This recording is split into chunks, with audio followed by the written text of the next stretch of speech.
बिहार में खासकर जो विपक्ष होता है, हर राज्य में कुछ ना कुछ होता है। अब कल का ही घटना बताते हैं। जैसे ही बिहार सरकार का गठन हुआ, शपथ लिया, बिहार के अंदर 3 कांड हो गया। तो विपक्ष वाले बोले कि बिहार में जो है जंगल राज रिटर्न हो गया। ये देश का कहता हम चौकीदार है, झोला लेके आया झोला लेके जाए। ये नहीं कहते कि झोला लेके आए सब हमारे देश के जनता को झोला थमा देंगे। ये तो मोदी जी हमारे देश के जनता को झोला थमा दिए। ये मोदी जी देश चलाने के लिए नहीं आए हैं, क्योंकि देश को बर्बाद करने के लिए आए, देश को रसातल पहुंचा दिए। 8 साल में मोदी जी का सबसे अच्छा काम आपको कौन सा लगा? मोदी जी का सबसे अच्छा काम हमको यही नज़र आता है कि इस देश में हिंदू मुसलमान का नारा दिया। हिंदू और मुसलमान जो एक साथ भाईचारा के साथ रहते थे, उसको बांटने का काम किया। और दूसरा अच्छा काम ये किए कि जितने भी हिंदू के SC ST के लोगों को थे, वो RSS में लेकर के आतंकवादी बनाने का काम कर रहा है। और उनको उसको खुद पता नहीं है हम आतंकवादी हो रहे हैं। उनके गार्जियन को भी पता नहीं है कि हमारा बच्चा आतंकवादी हो रहा है। इसके अलावा और कोई काम नहीं किया। बेगूसराय फ्रंट लाइन में आपका स्वागत है। अभी मैं हर हर महादेव चौक पर हूँ। यहाँ पर राजनीतिक दल के बहुत सारे कार्यकर्ता हैं। बहुत सारे कार्यकर्ता राजनीतिक दल से जुड़े हुए हैं, वाम सेफ से हैं, बहुजन मुक्ति पार्टी के हैं। सबसे पहले इन सबको जो है आज रक्षाबंधन का त्यौहार है। आप सबों को रक्षाबंधन की बहुत बहुत हार्दिक शुभकामनाएं, बधाई। बेगूसराय फ्रंट लाइन में आपका स्वागत है। अभी मैं वाम सेफ के नेता संतोष कुमार जी से जानना चाहते हैं। संतोष जी अपनी बात, पार्टी की बात को बहुत मजबूती से रखते हैं और अपनी बेबाकी बयान देते हैं। बेगूसराय फ्रंट लाइन में संतोष कुमार, आपका स्वागत। जनता की आवाज़ को जनता तक पहुंचाने के लिए सबसे पहले हम फ्रंट लाइन बेगूसराय को धन्यवाद देना चाहते हैं। जैसा कि रक्षाबंधन के लिए तमाम जिलावासियों को हम शुभकामनाएं देते हैं।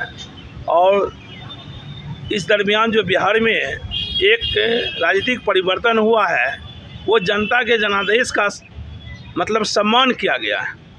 जैसा कि पिछले बार का विधानसभा चुनाव, इस परिवर्तन को आप किस रूप में देखते हैं? जो बीते दिनों बिहार में खेल हुआ, तरह तरह की अटकलें लगाई जाता था, अटकलें आ रहा था जो बिहार में परिवर्तन होगा, आखिरकार ये परिवर्तन हो गया।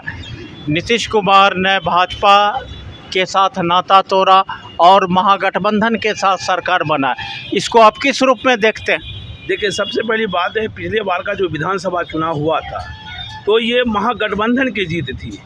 और नीतीश जी कुछ दिन बाद ही सही, लेकिन जनता के जनादेश का सम्मान किए और राजद से मिलकर एक नई सरकार का गठन किए और 8वीं बार मुख्यमंत्री पद के लिए शपथ लिए। इसके लिए हम माननीय नीतीश कुमार मुख्यमंत्री जी को धन्यवाद देना चाहते हैं। जैसा कि पिछला विधानसभा में आप देखे होंगे, 7 तो लड़े थे NDA के साथ, लेकिन 7 कहीं लगता ही नहीं था।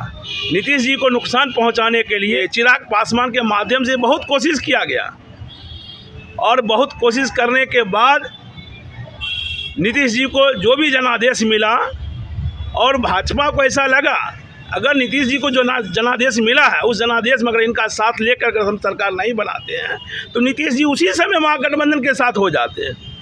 लेकिन भाजपा को लगा कि नीतीश जी के साथ सरकार बनाया जाए। इवन एक वो चिराग पासवान लोजपा का एक कैंडिडेट जो थे, वो भी जीते, लेकिन लास्ट में वो भी नीतीश जी के साथ हो गए। तो जनता का जनादेश हमेशा महागठबंधन के साथ था, और ये सरकार जो बनी है, ये जनता का जनादेश का सम्मान किया गया। गठबंधन सरकार की क्या भविष्य होगा? महागठबंधन आने वाले समय में मतलब पूरा समय सरकार के साथ रहेगी, अपना समय सीमा कार्यकाल पूरा करेगी, ऐसा हमारा विश्वास है।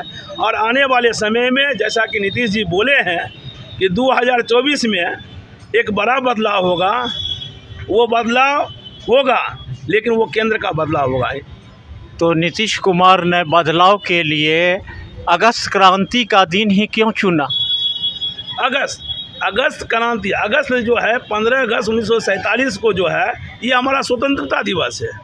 ये हमारा स्वतंत्रता दिवस है। इसी दिन एक विदेशी चला गया और अपनी बागडोर जो बोला जाता है ये 15 अगस्त 1947 को, चूँकि आप बोलें वामसेप संगठन से संतोष जी हैं, तो चूँकि वामसेप संगठन का बहुत सारे विंग्स है। एक विंग्स है भारत मुक्ति मोर्चा, और भारत मुक्ति मोर्चा को हम देख रहे हैं। और वामसेप संगठन के माध्यम से मुझे पता चला है कि 15 अगस्त 1947 को हमारा देश आज़ाद नहीं हुआ था, सिर्फ ट्रांसफ़र ऑफ पावर हुआ था।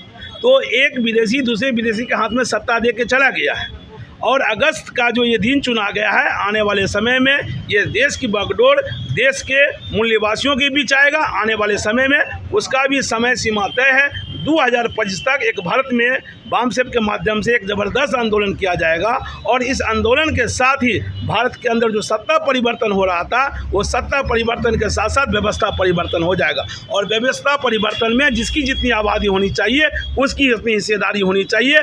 और इस सब्जेक्ट पर हमारे वामसेप के जो राष्ट्रीय अध्यक्ष है बाबन मेश्राम साहब काम कर रहे हैं। सरकार बनते ही तेजस्वी यादव उप मुख्यमंत्री ने कहा जो बिहार में 10 लाख लोगों को रोज़गार दिया जाएगा, नौकरी दिया जाएगा, ये संभव है? इस पर आप क्या कहेंगे? देखिए, शिक्षा, स्वास्थ्य, रोजगार, सबसे पहले कोई भी सरकार जो है शिक्षा पर वर्क करे, स्वास्थ्य पर वर्क करे, रोजगार अपने आप ले आएगी। आज भारत के बहुत सारे लोग भारत से बाहर रोजगार कर रहे हैं, किसके बदौलत? शिक्षा के बदौलत। अगर शिक्षा, अगर स्वास्थ्य सही हो जाएगा इस देश में, तो रोजगार की कमी नहीं रहेगी। भारत सरकार दे ना दे, बिहार सरकार दे या न दे, अगर शिक्षा स्वास्थ्य हमारे पास रहेगा तो रोजगार का सृजन हम अपने से खुद करेंगे। नौकरी का मामला होगा, विदेश से भी नौकरी हम जाकर लाकर भारत की संपत्ति को, भारत की इकोनॉमी को हम लोग बढ़ाएंगे। नई सरकार की गठन हो चुकी है, इस सरकार से क्या उम्मीद आप रखते हैं? क्या एक्सपेक्टेशन है आपके पास? सरकार जनता से जो वादा की उस वादा को कर्मबद्ध तरीके से आगे बढ़ावे। रोजगार की बात है, 10 लाख लोगों को रोजगार देंगे, 10 लाख लोगों को रोजगार देंगे। सरकार जितना रोजगार का सृजन कर सके क्रमबद्ध तरीके से उसी ढंग से सरकार रोजगार दे। और आने वाले समय में हम ऐसा सोचते हैं कि आने वाले समय में वो बिहार की सरकार हो या देश की सरकार हो, शिक्षा स्वास्थ्य रोजगार पे काम करके देश को आगे लिया जा सकता है, आगे आ सकता है। इसलिए कोई भी सरकार हो, युवा को रोजगार दे, शिक्षा पर जोर दे, देश का अपने आप विकास हो जाए। लॉ एंड ऑर्डर पर क्या बिगड़ती हुई लॉ एंड ऑर्डर में सुधार आएगा? बिल्कुल आएगा। जनता जो सरकार जो है ना, हमेशा देखिए विपक्ष बिहार में खासकर जो विपक्ष होता है, हर राज्य में कुछ ना कुछ होता है। अब कल का ही घटना बताते हैं, जैसे ही बिहार सरकार का गठन हुआ, शपथ लिया, बिहार के अंदर 3 कांड हो गया। तो विपक्ष वाले बोले कि बिहार में जो है जंगल राज रिटर्न हो गया। लेकिन अभी हाल फिलहाल में मुंबई में, महाराष्ट्र में सरकार चेंज हुई, और कल का ये घटना है, एक कपड़े की दुकान पे गोली चला दिया। वहाँ ऐसा नहीं बोला जाता है कि सरकार की चेंज होते ही ऐसा हो रहा है, ऐसा नहीं बोला जाता। जहाँ भाजपा में है वहाँ गुणगान किया जाता है, जहाँ भाजपा के विरोध में कुछ ऐसा होता है, हमेशा मीडिया के माध्यम से, मोदी मीडिया के माध्यम से और भाजपा के नेता के माध्यम से ये दिखाने का कोशिश किया जाता है कि बिहार में सरकार चेंज हुआ तो जंगल राज का रिटर्न। ऐसा कुछ भी नहीं है। मोदी के 8 साल कार्यकाल को आप किस रूप में देखते हैं?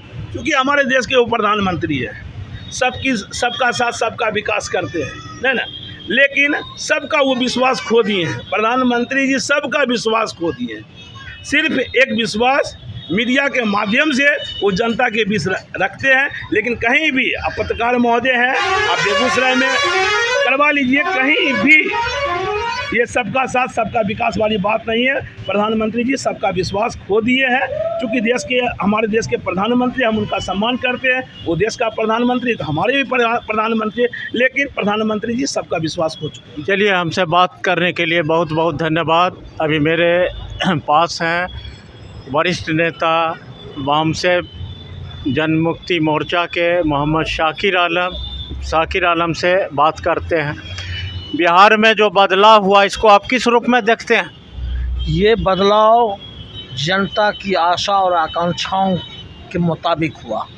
ये जनता के जनादेश का सम्मान हुआ, ये जनता के जनादेश का सम्मान हुआ। ये बदलाव महागठबंधन सरकार बन चुकी है, इसका क्या भविष्य है? बहुत अच्छा भविष्य। और सुन लीजिए, एक नाद में समाजवादियों का कहना है कि एक नाद में 7 गो गाय खा सकता है, मगर एक नाद में 7 गो कुत्ता नहीं खा सकता। ये समाजवादियों का पहचान है। तो बदलाव तो अच्छा होगा, ये फ्यूचर, यही बदलाव 2024 के लिए ये रेखा खींचा गया है, निशाना असल केंद्र पर है। बढ़ती हुई महंगाई, भ्रष्टाचार, इस पर आप क्या कहेंगे?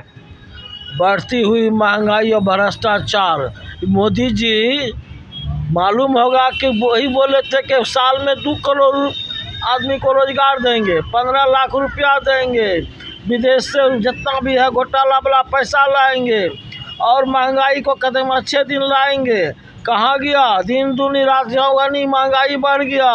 वही तो जब कांग्रेस का सरकार था, मनमोहन जी प्रधानमंत्री थे, क्रूड ऑयल उस वक्त कम महंगा था और पेट्रोल यहाँ 70 रुपये लीटर था, और अभी क्रूड ऑयल सस्ता हुआ तो तेल 125 रुपया, 120 रुपया, 115 रुपया, 10 रुपया। ये तो मोदी जी हमारे देश को एगो लूटना एगो बेचना, एक तो लूटते हैं एगो बेचते हैं। बताइए 16,000 गुना अमित शाह का बेटा कौन सा बिजनेस क्या जो बढ़ गया? बताइए। हीरम मोदी हमारे देश का पैसा लेके भाग गया, नीरव मोदी हमारे देश का पैसा लेके भाग गया। ये देश का कहता हम चौकीदार है, झोला लेके आया झोला के लेके जाएंगे। ये नहीं कहते कि झोला लेके आए सब हमारे देश के जनता को झोला थमा देंगे। ये तो मोदी जी हमारे देश के जनता को झोला थमा दिए। ये मोदी जी देश चलाने के लिए नहीं आए हैं, क्योंकि देश को बर्बाद करने के लिए आए, देश को रसातल पहुंचा दिए। मोदी जी के 8 साल के कार्यकाल में आप कितना संतुष्ट? इस मोदी जी के कार्यकाल में जनता तो रोड पर आ गया। जितने भी हैं उद्योगपति, ये उद्योगपति पूंजीपति की सरकार है। ये नीरव मोदी, हीरम मोदी, ये तो अडानी अंबानी की सरकार है, जो मुट्ठी भर कॉरपोरेट की सरकार है। ये जनता की सरकार नहीं है, ये मुट्ठी भर कॉरपोरेशन घरों की सरकार है। जो चाहता है अडानी और अंबानी वही करवाता है। ये मेरे पास हैं जितेंद्र कुमार यादव, इनसे पूछते हैं बिहार में जो उलट पुलट हुआ, सत्ता परिवर्तन हुआ, इसको किस रूप में आप देखते हैं? देखिए, बरसों से हमारे देश में एक लड़ाई चलती आ रही है। एक वर्ग जो समाज का वंचित, पीड़ित, शोषित, उत्पीड़न का शिकार वर्ग है, जिसको हम सोशलिस्ट विचारधारा से जोड़ के देखते हैं और जुड़ा हुआ सरोकार है। दूसरा हमारा जो है कल तक सामंतवादी प्रथा था, साम्राज्य विस्तार की प्रथा थी, उसको आज के डेट में पूंजीवादी व्यवस्था में रूपांतरण हो गया है। किसी भी मुल्क को विकास करने के लिए उसके किसी एक पैमाना से नहीं आंका जा सकता है कि वो फर्स्ट हो सकता है। उसके लिए गुड गवर्नेंस की क्वालिटी परिभाषा यही है कि जहाँ पे प्रदूषण मुक्त बिहार हो, जहाँ पे भ्रष्टाचार मुक्त बिहार हो या भारत हो, जहाँ पे बेरोजगारी की कम से कम हो, और ये हमारे गरीब का जो रोटी कपड़ा और मकान, मतलब जल जीवन, मतलब रोटी कपड़ा और मकान के साथ हमारा जो है मतलब ऑक्सीजन जो सांस लेते हैं, जो प्राण वायु है हमारा, जो हमारा जल ही जीवन है और जो हमारा आवास है, ये तमाम सेक्टर को आप देखेंगे। नीतीश कुमार ने राजद के साथ हाथ मिलाया और सरकार बनाया, इस फैसले को आप किस रूप में देखते हैं? नीतीश कुमार जी को बहुत बहुत बधाई कि आप जिस कुल वंश में पैदा हुए उस कुल वंश में आप समय समय पर आते हैं, लेकिन आपकी भी मजबूरी हो जाती है कि कभी कभी पूंजीवादी से समझौता कर लेते हैं, क्योंकि आपको ये लगता है कि हम सेंट्रल के साथ रहेंगे तो बिहार के साथ वो खिलवाड़ नहीं करेंगे, बिहार को फंड देंगे, विशेष राज्य का दर्जा देंगे, पटना यूनिवर्सिटी का दर्जा देंगे, विशेष पैकेज देंगे।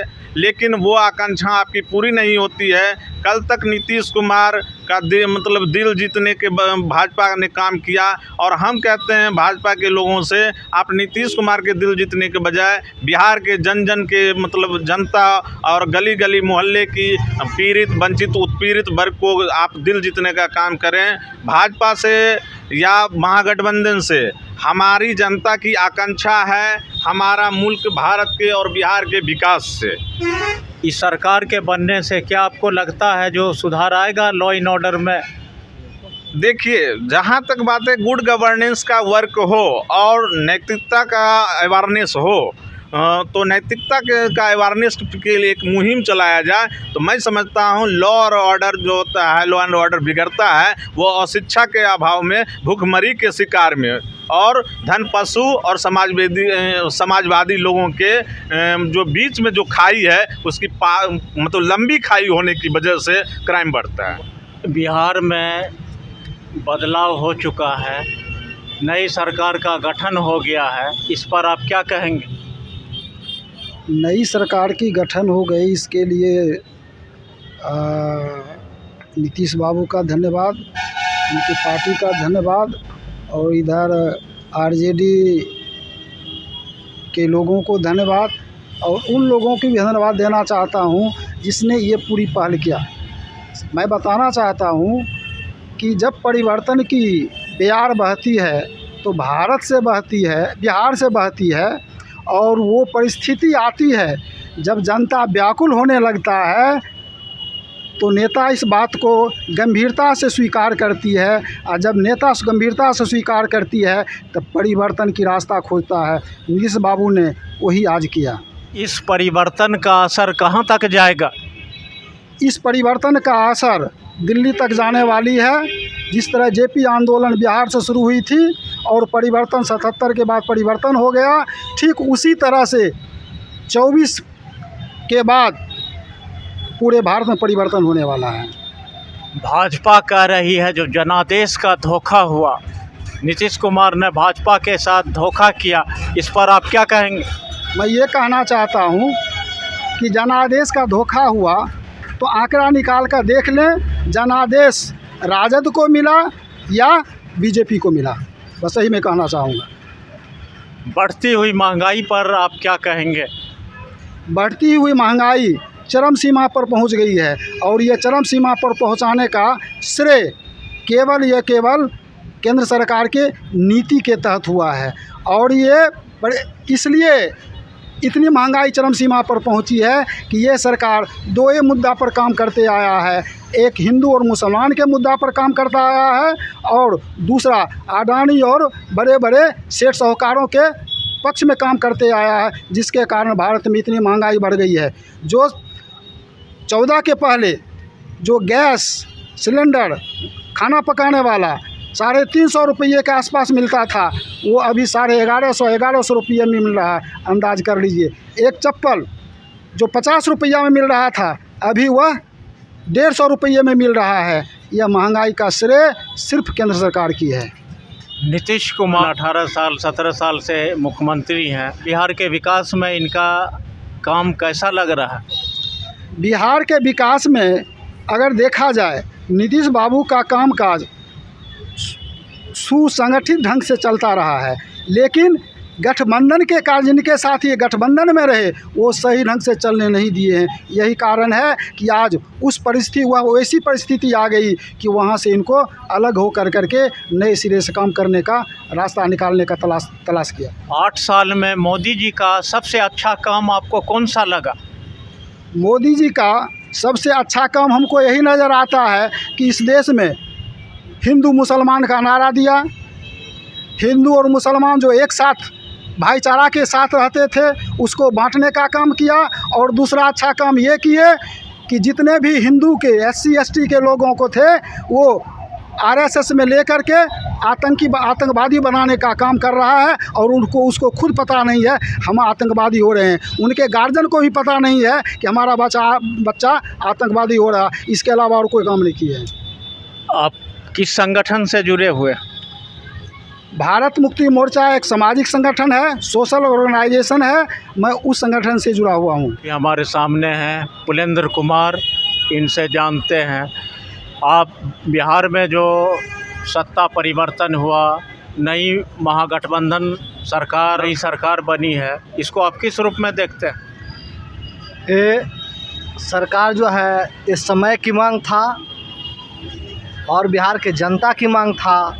बिहार के जनता ने तो चाहता था कि जनादेश महागठबंधन के मिला था और महागठबंधन पुनः फिर एक बार एक हो और नई सरकार अपना बहुजनों के लिए काम करे। हम इस सरकार को धन्यवाद देते हैं और धन्यवाद हम अपने संगठन के राष्ट्रीय अध्यक्ष माननीय बावन मेश्राम साहब के दे रहे हैं। इसलिए दे रहे हैं कि आज जो हमारे संगठन के माध्यम से पूरे भारत में बहुजनों के अंदर जो जन जागृत किया है, उसी का फलरूप आज बिहार में आपको देखना मिला है। ये तो बिहार शुरुआत है, आने वाले समय ये 2024 तक देख लीजिएगा। हमारे संगठन के माध्यम से पूरे भारत के बहुजनों का एक प्लेटफार्म पर लाने का कार्यक्रम वाम से भारत मुक्ति मोर्चा के द्वारा हो रहा है। नीतीश कुमार ने भाजपा का साथ छोड़ा, इसको आप किस नज़र से देखते हैं? हम इसलिए नज़र से देखते हैं, अगर साथ नहीं छोड़ते और जेपी नड्डा जी ने जो बयान दिए थे कि हम क्षेत्रीय दलों को समाप्त कर देंगे, इसी के सोचते हुए विपक्ष और सरकार मुख्यमंत्री जी ने लगा कि अगर हम ये परिस्थिति की अगर नहीं गंभीरतापूर्वक लिए तब हम पूरे भारत जो बिहार में भी है दोनों पार्टी ख़त्म हो जाए, केवल जेडीयू नहीं आरजेडी भी ख़त्म होगा। और आपको बता देते हैं ये बिहार की धरती है, यहाँ बुद्ध की धरती है, महावीर की धरती है, बाबू जगदेव बाबू के कुशवाहा की धरती है, जेपी की आंदोलन की धरती है। और लालू प्रसाद यादव जी ने भी बोले थे कि बिहार वह धरती है कि उड़ती हुई चिड़िया को हल्दी लगाते हैं। तो आज बीजेपी वाले को पिछवाड़े में हल्दी लगाने का काम किए हैं। भाजपा कह रही है जो बिहार में उद्योग धंधा को ग्रहण लगेगा, इस पर आप क्या कहेंगे? ये जो कह रहा है भाजपा के लोग कि उद्योग की ग्रहण लगेगा, हम ऐसा बिल्कुल नहीं मानते हैं। हालांकि हम अलग दल में भले होते हुए भी नीतीश जी का जो काम करने का तरीका है हमें बहुत सारा पसंद पड़ता है। बिहार में नीतीश कुमार से बढ़कर कोई चेहरा नहीं है? ऐसा बात नहीं है कि नीतीश कुमार जी से बढ़कर चेहरा नहीं है ना, ऐसा बात नहीं है। फिर भी अनुभवी मुख्यमंत्री है, 18 साल से मुख्यमंत्री है, तो अभी तो सबसे बेहतर यही है। और तेजस्वी यादव जी को इनसे अनुभव लेके, है ना, अनुभव ले रहे हैं और आने वाले समय में तेजस्वी यादव को हाथ में ये मुख्यमंत्री का गद्दी सौंपेंगे। चलिए, हमसे बात करने के लिए बहुत बहुत धन्यवाद। अभी राजनीतिक दल के कार्यकर्ताओं से हमने विभिन्न मुद्दों पर बात किया। इन लोगों ने बड़ी बेबाकी से अपनी बात रखी। एक बार फिर आप लोगों को रक्षाबंधन की हार्दिक शुभकामनाएं और बधाई। आप देखते रहिए बेगूसराय फ्रंट लाइन। फिर मिलते हैं अगले वीडियो में। बहुत बहुत धन्यवाद।